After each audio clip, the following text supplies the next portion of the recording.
Hello. So I am also a lawyer. Incidentally, it's appropriate that I should follow Michael Schumann, because when I was in law school and not reading my law books, I was reading his books. I read The Small Mart Revolution, and I thought, I want to be a lawyer who builds local economies, and that's what I've been doing for the last 10 years. So I have an assignment given to me, handed to me by Amy Pearl. She said, Janelle, I'm thinking you should do a talk called New Meaning to Equity. And I thought, okay, I can try to work with that. I'll take it, New Meaning to Equity. And I thought, well, gosh, I spent a good, long time looking at the Oxford English Dictionary, just realizing there are a lot of old meanings to equity. I don't know if we even need a new one. And there's actually an interesting, history of the word that I'm sure it would be a very interesting story if someone wanted to tell it. But I'm not going to tell it. It's long. But you do find fun other words in that dictionary, like equalitarian, which also inspired me to think maybe we should also just start creating our own new words, because I've grappled a lot with words like equal, equality, equitable, equity. And then I thought, equitable, economy, equanimity.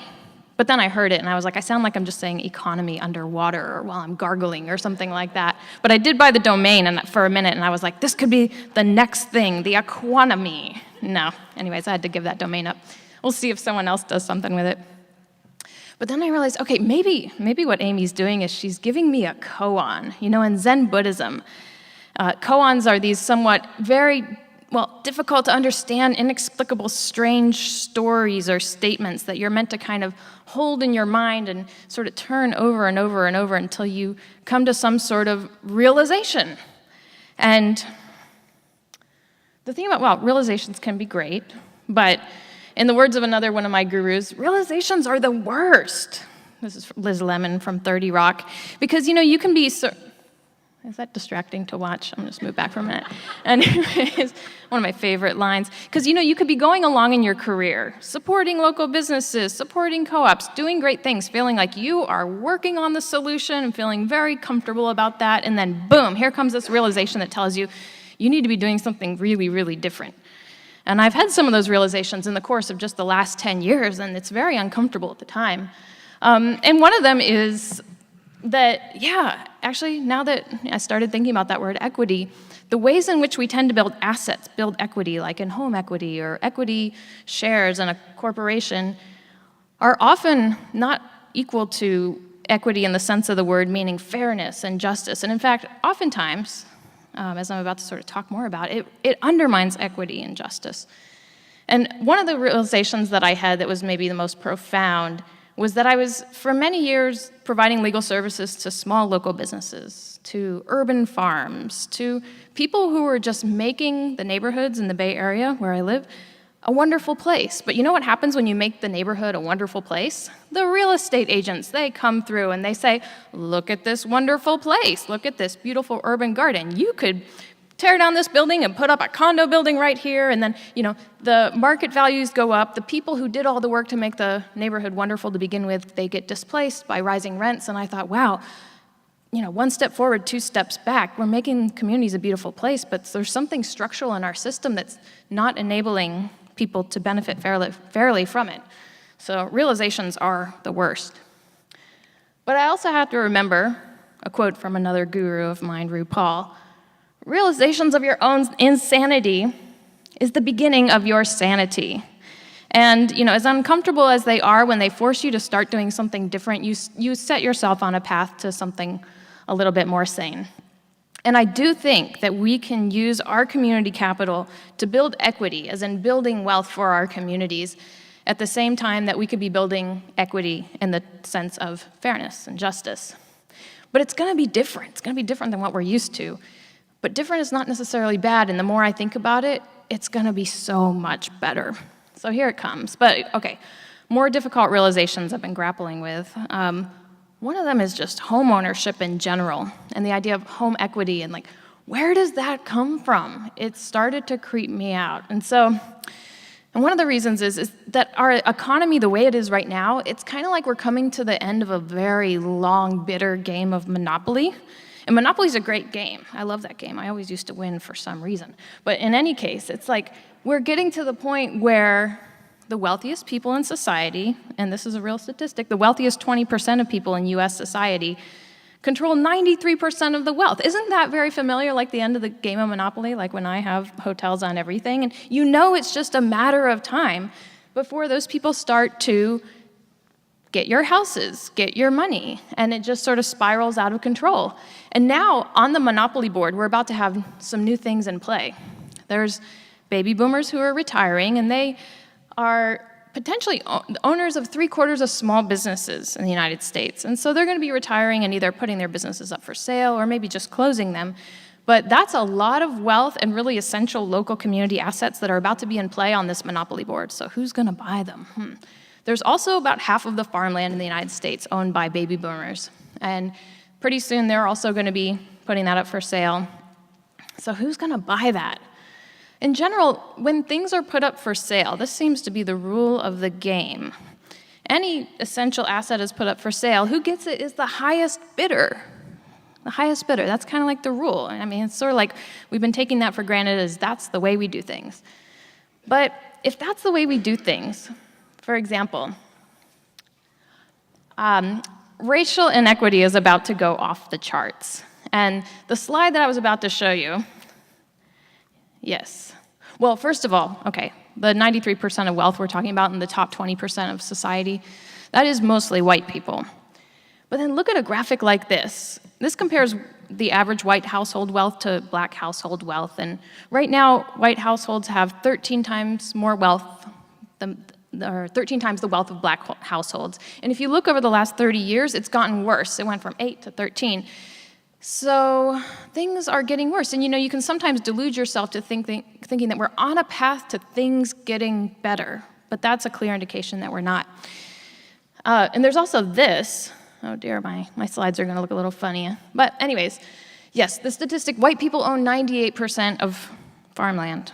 And that's the kind of statistic that it kind of just makes you want to crawl up to the top of a roof like that rooster and be like, 98%! That is a lot. So keeping things like that in mind, and of course, keeping things like that in mind and also watching what's going on in the country right now, it just makes me think we're on the verge of a collapse of race relations in general, because not only is the economic inequality getting worse, I think bias is getting worse and hatred. And we've seen this over and over again throughout the world, is that race and ethnicity has been used as the basis for outright wars and genocide. And so I'm holding these things in my mind as very serious possibilities in a country where this is the situation. So, yes, I think mathematically speaking, if you continue to apply the rule that the highest bidders win, we just mathematically predetermine to basically destroy all of civilization. I kind of don't see how we can avoid that, except for I do, but more on that in a minute. I guess the other thing that really freaks me out, other than the collapse of the entire civilization, is what could happen to my mind? Like if I ever become a homeowner, well, there's my brain.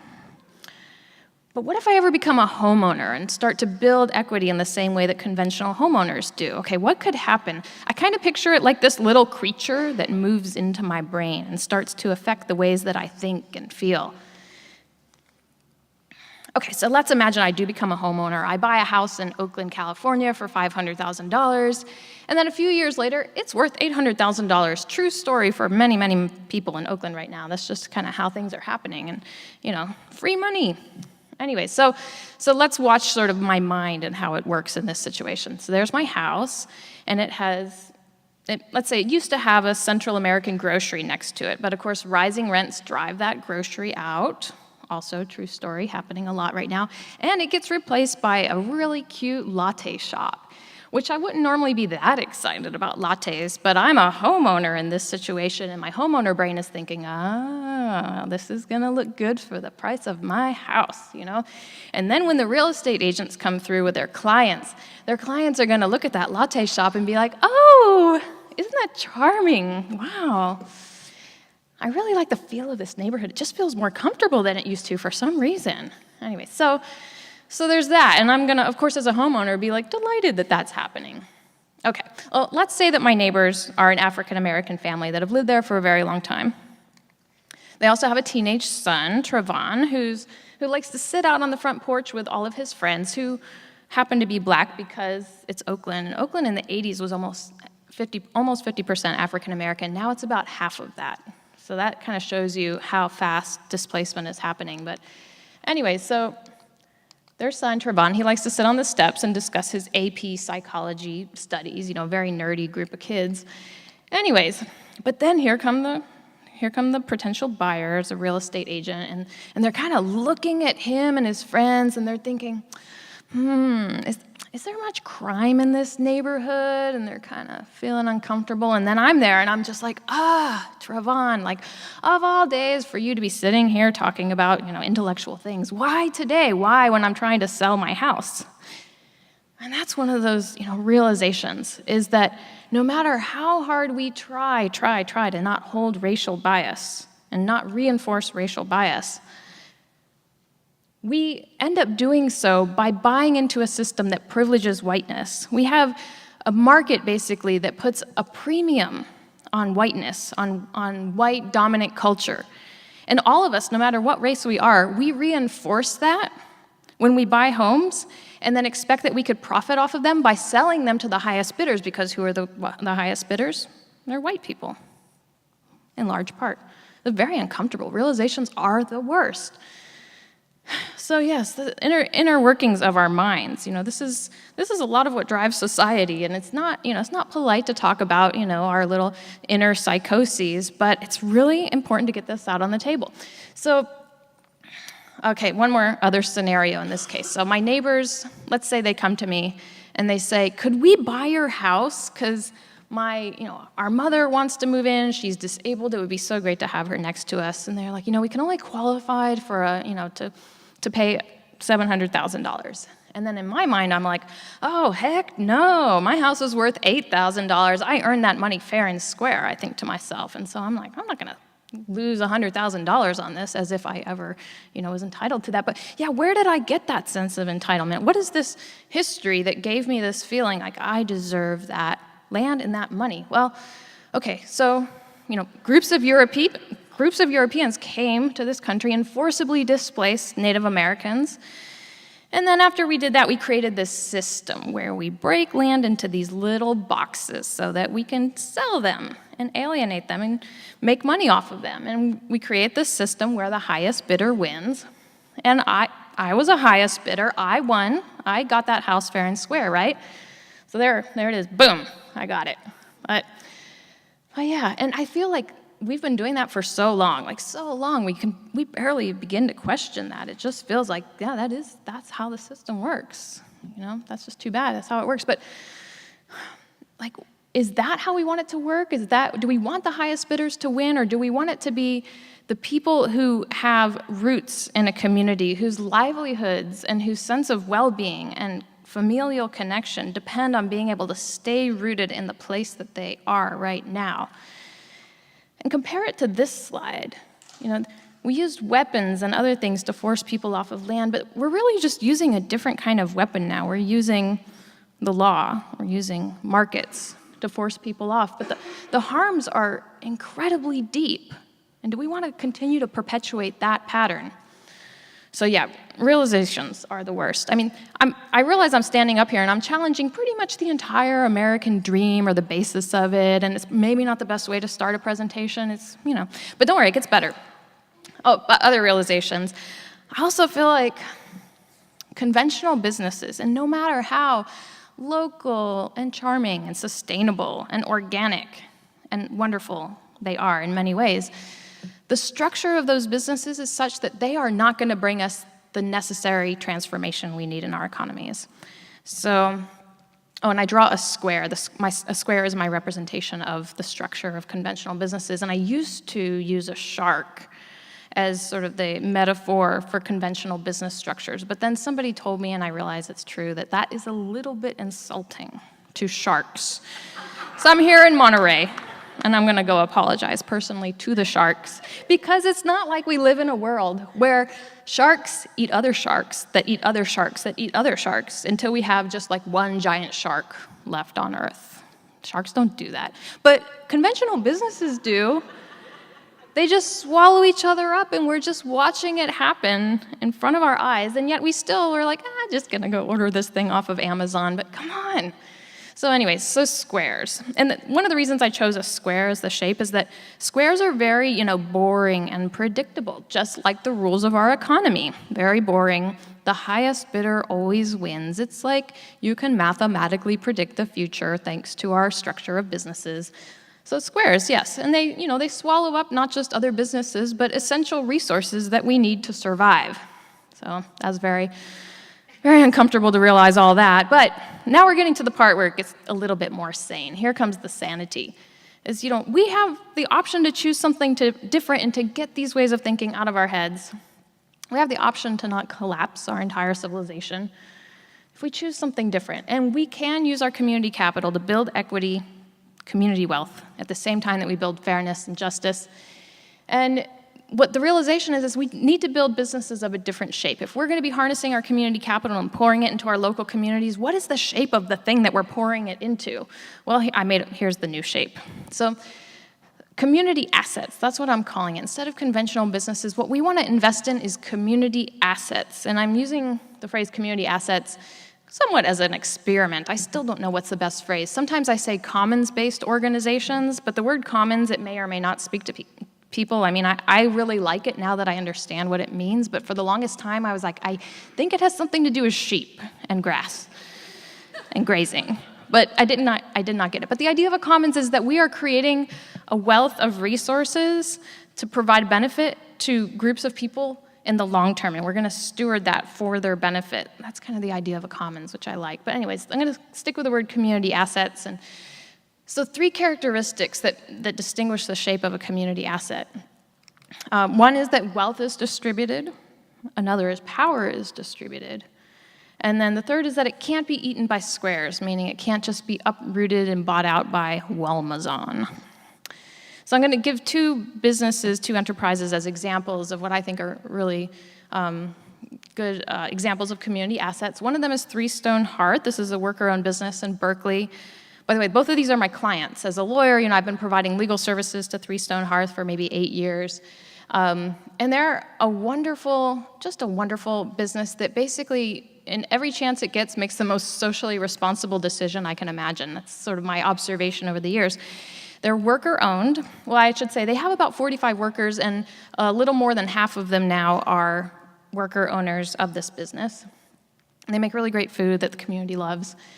The other example I'll be using here is the East Bay Permanent Real Estate Cooperative. So this is a pretty new organization, but I'm just going to say it right now. I think this organization is going to change the world because they're doing something really groundbreaking and I think highly replicable. So I put their website up there, and I think, join their mailing list because I think there's something to watch, and also pretty soon they're going to be selling shares. You could one day be a proud owner of it, or you could at least be a proud contributor to their upcoming donation crowdfunding campaign. But I'm just so passionate about this group because they're not just like a housing cooperative. If you think of a housing cooperative, you tend to imagine here's a building for the benefit of the people who live in it. So it's like a contained thing. So they're not just creating housing cooperatives. They're basically revolutionizing our relationship with land and housing. And so they're an organization that's designed to grow a very large membership base, to be financed by community members, and to basically provide the support needed so that groups of community members can look around in their community and be like, let's get that piece of land, let's get that building, we should own this, we should own that, we should own this. And then the cooperative is going to help shepherd it into ownership by East Bay Permanent Real Estate Cooperative, but then distribute the governance of it, the management of it, to small groups of people throughout the community. So it's pretty amazing. So a little bit more about these 3 characteristics. So 1, they can't be eaten by squares. In other words, they're kind of designed to be here to stay. I think this is one of the things that will unleash community capital even more, is if you're putting your capital into something that you know is designed to stick around and not be bought up by, say, Budweiser or Anheuser-Busch. Like, many microbreweries are currently being just swallowed up right and left. So it's like, why would I invest in a local microbrewery if you're just designing yourself to later grow big and sell out to a larger company? But yeah, they're designed in their legal structure, also the cultural structure and operations, to resist buyouts and stay rooted in the community. So how does Three Stone Hearth do that? Well, for one, it's very hard to decide to even sell Three Stone Hearth because they are very successful. I can imagine Whole Foods, Walmart, whatever, coming along and saying, we want to buy you, what a great business. But a large number of the worker owners, 20 so of them, would have to vote to do that. And then a handful of founders, including some that don't even work there anymore, are going to have veto power over that because they think, we didn't create this business so you guys could go off and sell it.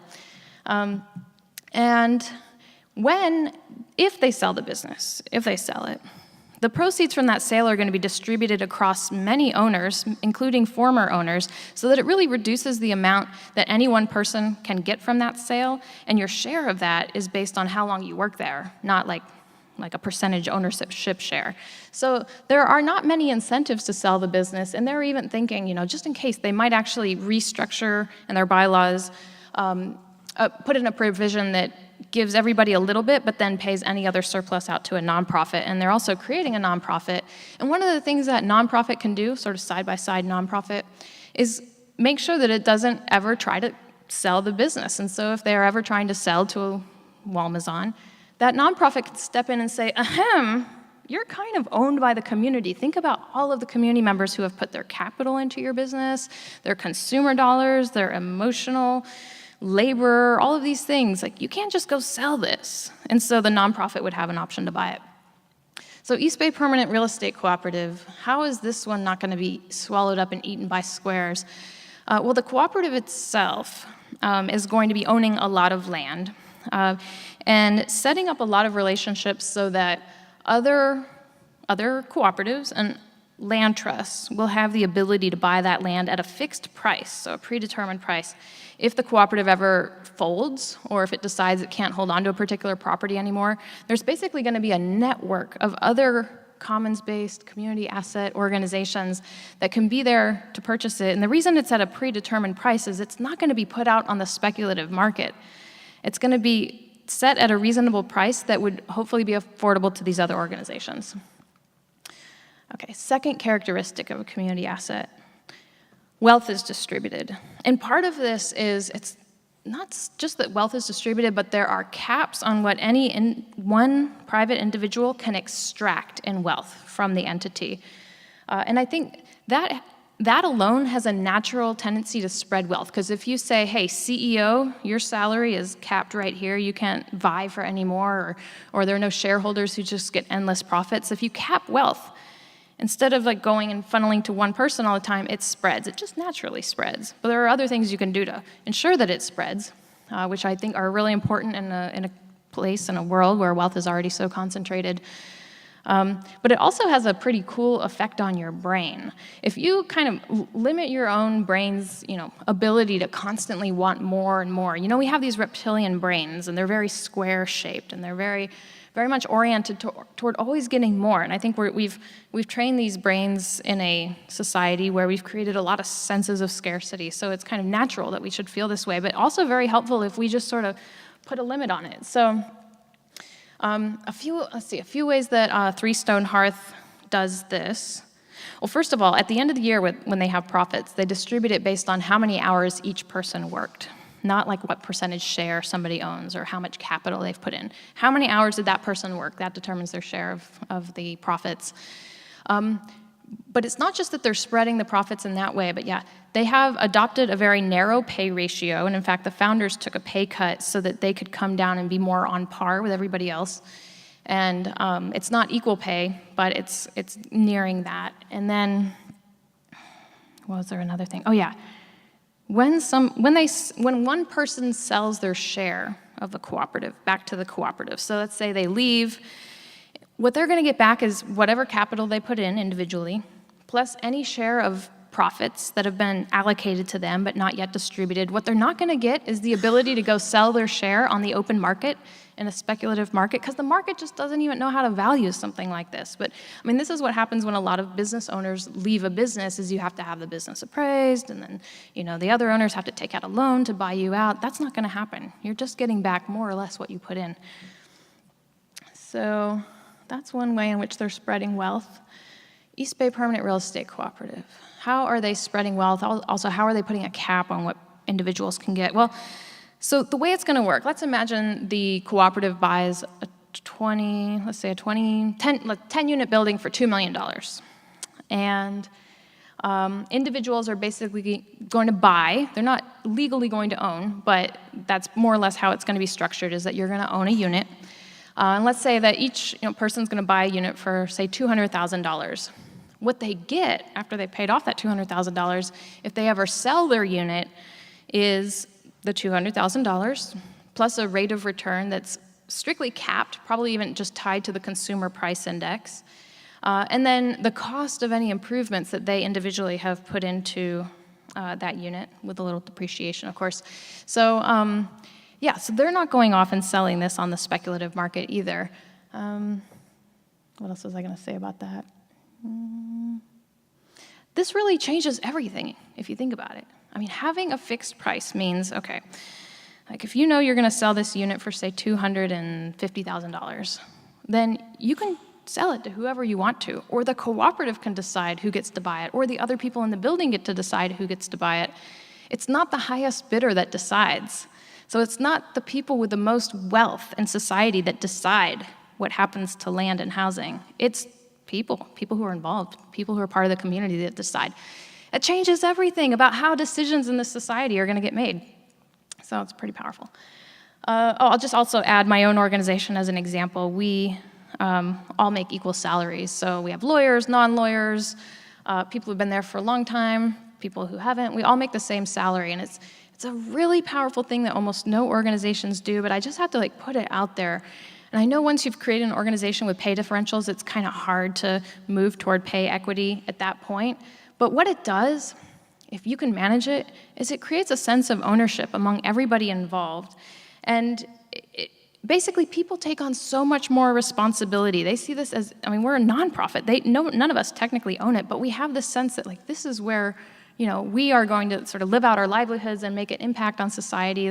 We're not working for some CEO who's making 3 times as much as we are. We're all working together.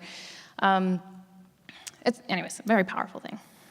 And it shifts the way that we think. So for example, in my organization, I can't be sort of scheming about how I can get a raise above everybody else, because that's just not how we do things. I think about, we actually don't make that much. We make $53,000, which in the Bay Area, some people consider that to be very low, but it's way higher than what the average person makes, in fact. But in any case, I think it would be good for us to make more given the cost of housing. And so I'm not thinking about how could I individually make more. I'm thinking about how can we as an organization more fully sustain our staff.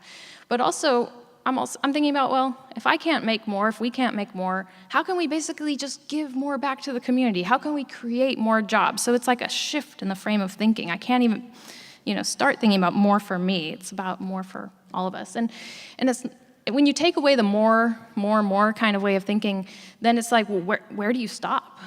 Normally there is no stopping point. You just always want more. But no, you kind of stop, I think, at what is enough. And you start to develop an ethic of sufficiency of what do we actually need as a society? And that's a really good question to be just asking ourselves all the time. Also, and then the state of mind, of course, with regard to land, you stop thinking about, what improvements can I make to this land in order to get the highest price when I sell it? You think about, I already know what price I'm going to get. It doesn't really matter.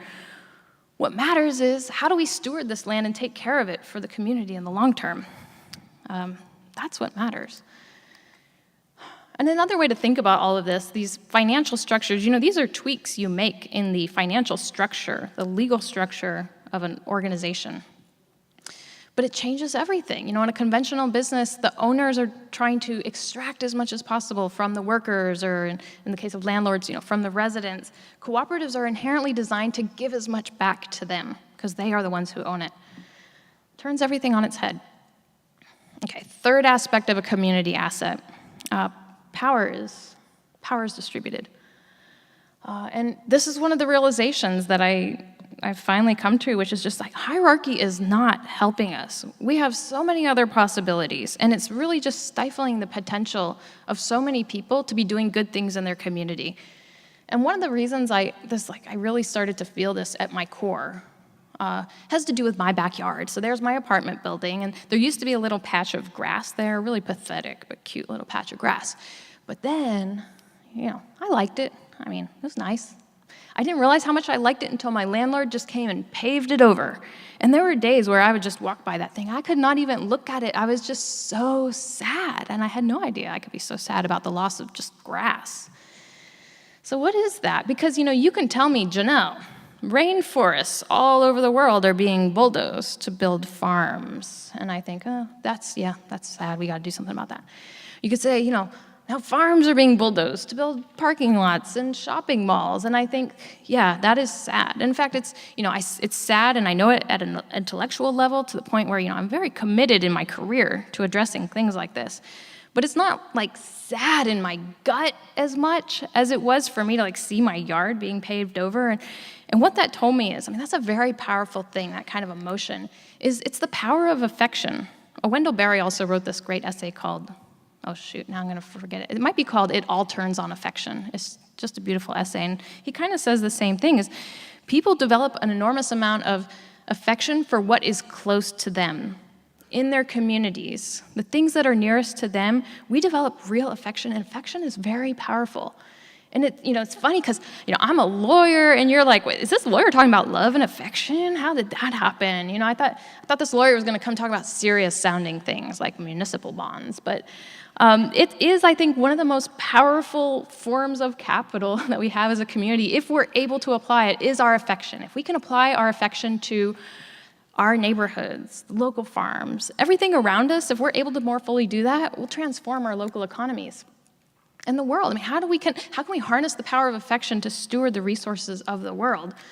Well, what I realize is we have to give power to everyone, and that's a really complicated thing to do. But here's sort of a little math problem I came up with, which is if you have affection for something, but you don't have any power over it, kind of like my yard, my landlord didn't ask if I wanted it to be paved over, well, you end up with just disappointment, disaffectedness, dysphoria.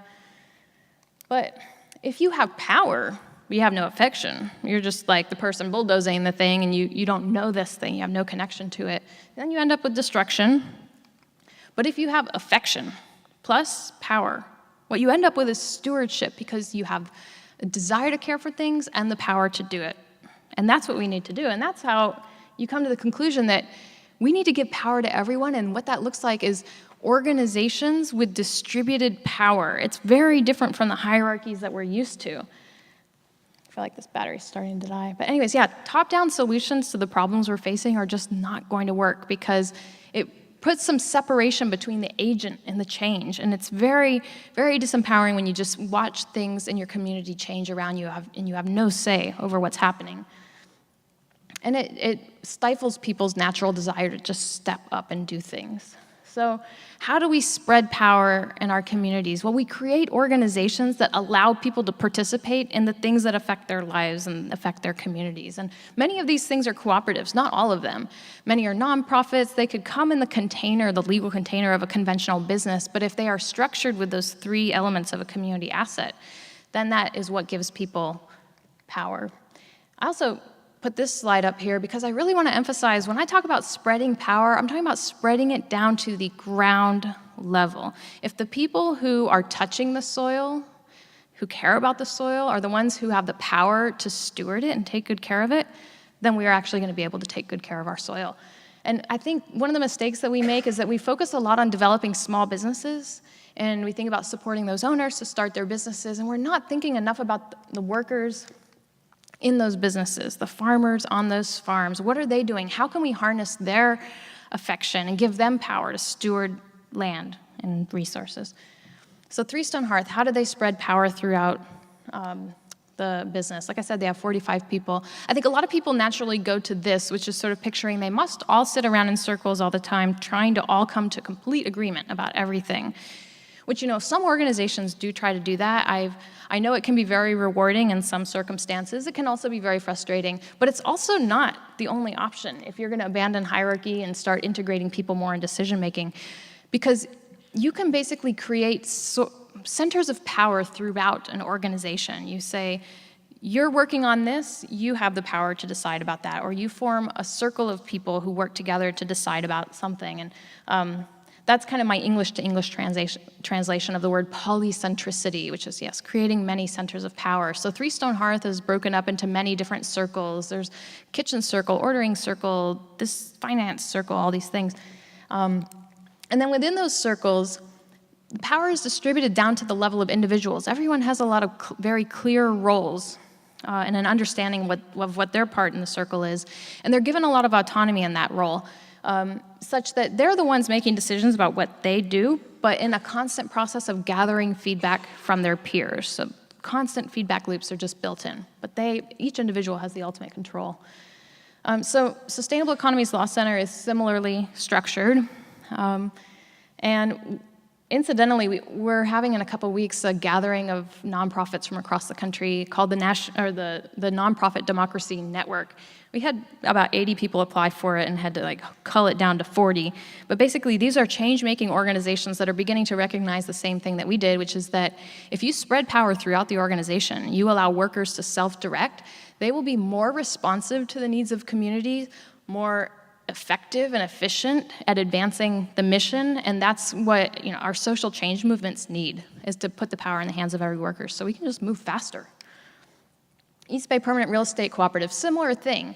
The power to steward the land is going to be largely distributed to the people who live on it and around it, and each acquisition is going to be driven by small groups of people who organize themselves. So they're similarly going to be a polycentric organization, and the role of, and that's to activate that power of affection throughout our neighborhoods. And the role of the staff is kind of trustees of this process. The staff are not the ones driving it, making decisions, so much as being facilitators of the people on the ground who are making decisions. So they're kind of like trustees holding these assets, but for the benefit of communities. And there's Nobel Prize winning economists who have basically said, we can do this, and it works. And Elinor Ostrom looked at commons around the world, common pool resources, and said, here are the characteristics that seem to be present in every commons that I have found to be successful and sustainable in the long run, meaning this is a fishery that we've managed to sustain in the long term, or grazing lands. And if you look at some of these principles or characteristics that she named, so much of them point to the same thing, which is we need to spread power, decision-making, conflict resolution, monitoring, all of these things down to the level of individuals and small groups. So she said it, she got the Nobel Prize for it, so I think, yeah, she's probably right.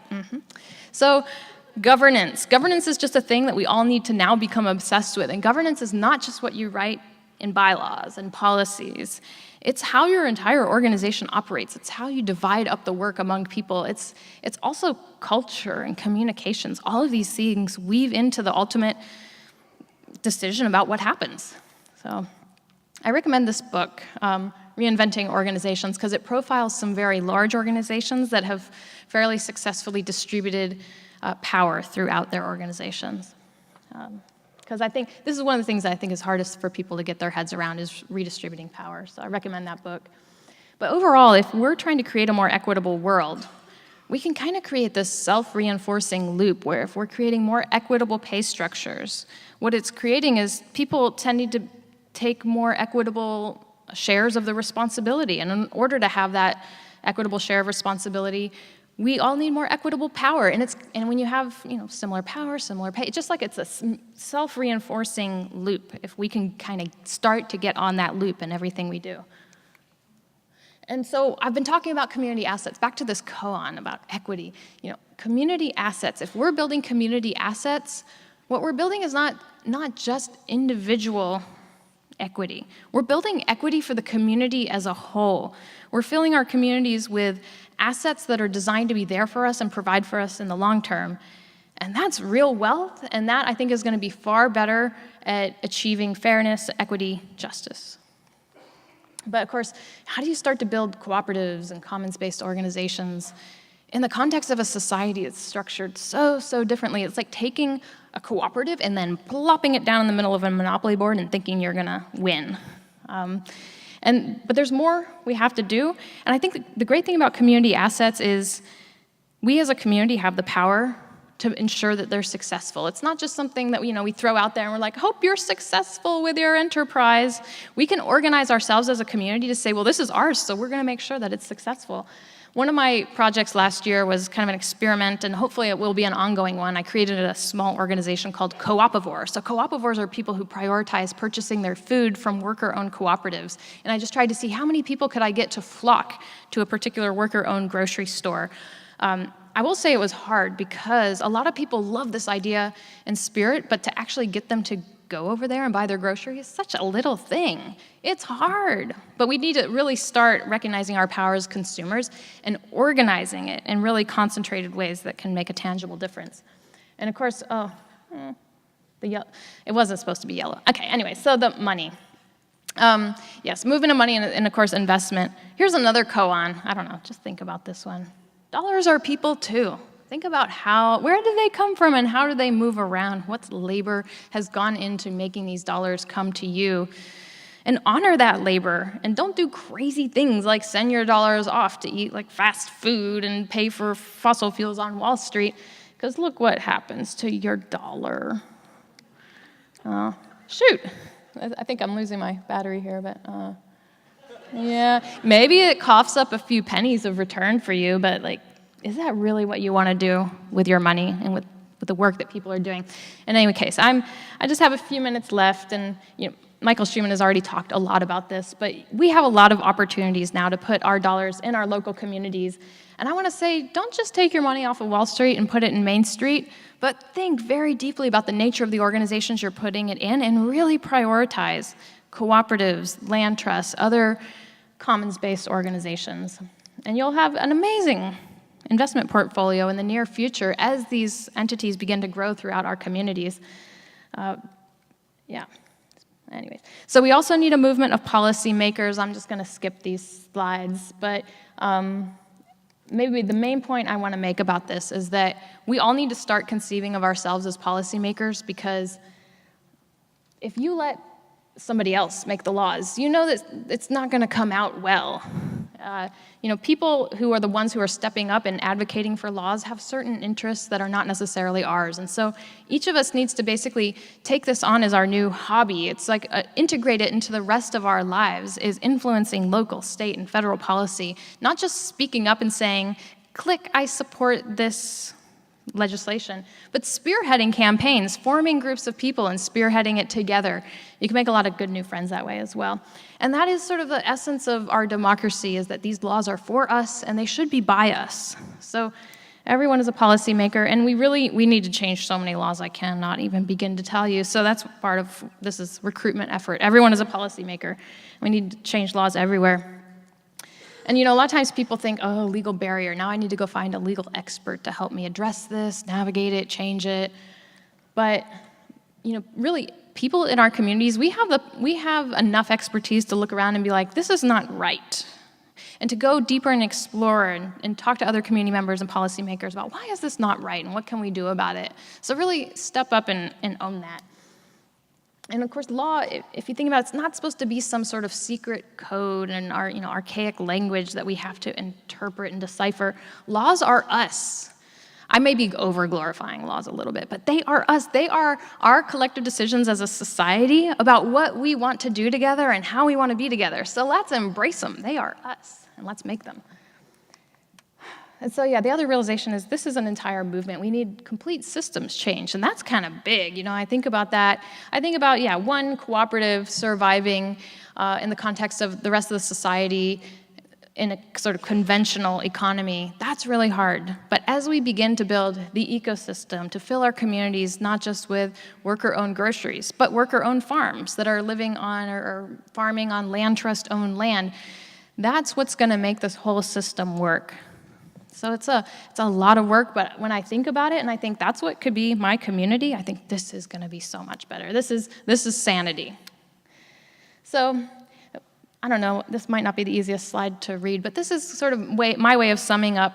If we're going to take our community capital and put it into something, let's put it into enterprises that are spreading wealth, spreading power, and staying rooted in our community, and not put them into conventional businesses that are designed to just grow big and get rich and then sell out to a larger company. And then, of course, there's this koan again. I haven't necessarily come up with the answer to it other than This may be one of the most important things we need to be thinking about every day. So maybe just carry this koan with you. New meaning to equity. What does that mean? What does it mean in everything we do? Because it might actually, if you think about the context of this world we're living in right now and the level of inequity and chaos that we could be facing, this could be the very most meaningful thing that we should be thinking about and applying to pretty much everything around us. Thank you.